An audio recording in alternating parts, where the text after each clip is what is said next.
Igbo mụrụ m ana m ekene unu. Aha m brọda Paul Chigbo. Asị m ka m bịa kwiri nwanne anyị nwoke bụ Mr. John Okafor late nke eji Mr. Ibu wee mara. Ọtụtụ ụmụnna ya etinyego ọnụ na ya. Ọ ihe mwute na nya bụ ụdọ adọbigo. Ọ na-abụ onye naba anyị si eje nke ọma. Anyị nwa dị ndụ a na-akwadokwa maka a na-agụrụ akwụ nwanne ya na-eghe. Ekwugo m ọtụtụ oge na anyị nwa dị ndụ bụ ozu anyị akwa echi. Ọ na-abụ ndị ebe a na-akwa ozu na-enecha ndị mmadụ n'okpuru kanopi ife nna afụ bụ ozu kama na onye oge ya ruru nya ka nji wee sị na ọkara atị ka a na-acha aja n'ụwa onye agbatuoro ọnaba ndị ọzọ a na-emekwa agbatugo Mr. Ibu ọ nabago oge ihe fịọ na be ya fịọcharụ na be ya etiri m okwu ahụ ọnụ wee na-ekwukwa ugboro ife ọ na-gburu Samson enwero nwoke ọ ya edebe ndụ onye ọ na-azụzie ike ma nwunye o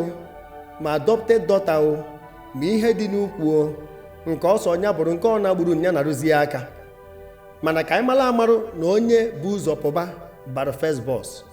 ndị ọzọ ya bakwa second na third bus maka mma niile na-eje n'ụzọ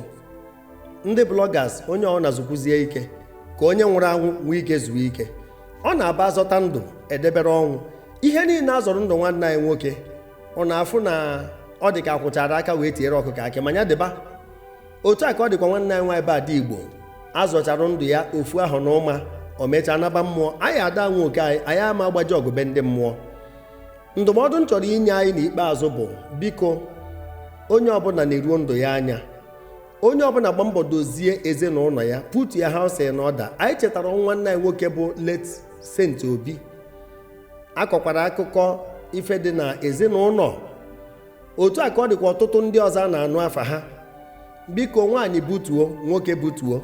onye ruo onye bụga ife nọchiri ụzọ onye ọ na-agba mbọ ka ọ bụrụ solution to problems ife ndị a ma adịkwa n'otu a onye iro na-eche aka mgba n'ezinụlọ ọ bụrụ ụbọchị egburu isi ka ọ na-akpọnwụ o tegori nwanne anyị nwoke na kama nke anyị fụsịrị ebe ụbọchị ahụ ya tọgbọrọ o tego egburu nya bụ osisi kama na ụbọchị ọ kpọnwụrụ ka anyị nọzie maka ya ana m ayọ nke ọbụla onye na-eme ka anyị ghara eji na nkwụkwụ wee hiri isi ị na-achụ àjà ị na-akwụ ụdọ ị na-agba mbọ ị na-ezu ike ife niile anyị na-achụ n'ụwa gidigidi gwodo ọ ka anyị wee na-echere oge ekwukwa m ya ọzọ maka onye kpọtara gị ya akpọrọkwa gị anyị ji iru abịa ụwa were azụ na-ana mmụọ ị na-adọga ị na-ezu ike ị nepụ anya n'akụkụ ebe a ana m ejekwa eneru onwe m anya eme exercise dị ya nụ apịa tebụl tenis dị ya na ọtụtụ ihe ndị ọzọ onye ka ndị ọcha jikakwa anyị mma o ndị China na-ewepụta a whole month na Febụwarị wee zuo ike enwe restoration brain mmadụ ajụke n'oyi complete 1 month onwe kontra a na-eme ya n'Afrịka ọ bụrụ na eme ya mmadụ anata enwe restoration ahụ mmadụ anachigata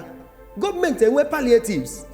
mana anya ukwu na ori juru obodo a ekwe ka eme ya maka 1 month ahụ ndị nwere ibu ya enye nwanne ha otu enwe ebe gọọmenti ya ewepụta eje na-eri nri n'efu ịfụ na aya dị echekwude that month echekwude mana ụdị ife adịrọ maka emebi ya enwe ndị ọya azọ ndụ onwe ndị ọya ebenata iru obodo oyibo mọchụwarị ha adịcha skanti adị mkpụrụ one ma one mana abịa be anyị kwa ụbọchị a na-ama ọkwa si bịa buru ozu na efe adịrọzi kwa ụbọchị izuụka ọbụla a na-akwa ozu izuụka ọbụla a na-akwa ozu biko ọ bụrụ ife magburu onwe ya na-enyere onwe gị aka ị na-achụ ya gidigidi gwodo chetakwa na ọnwa ada ajụ ese ọnwa adọrọ n'izu ọnwa marọkwa ife ị na-achụ ọ bụrụ ha na ọbịa ọ na-ewere gị were ana o na-enwere ụlọ elu nwere ebe dị otu a ka nlụtọpụ ya ọ bụrụ ife a ka ọ jụrụ gị na-enwe alatị na-eche ọ bụrụ ife a ka ọ jụrụ gị cheta na anyị nwa dị ndụ bụ ozu anyị akwa echi anyị na-asị nwanne anyị nwoke bụ late Mr. John Okafor Mr. Ibu nya na do mma nya na nke ọma Chineke nye mkpụrụ obi ya ezumike anyị nwa dị ndụ esi na ebe o metara ya wee mụrụ ife wise people learn from other people's mistakes mana ndị amachara na-eche ka o mee ha ka ha wee mara ife ichebe ka o mee gị you may not live to tell the story afa m bụ brọda Paul Chigbo zisa anyị ihe onyonyo a ka ọ dị nụ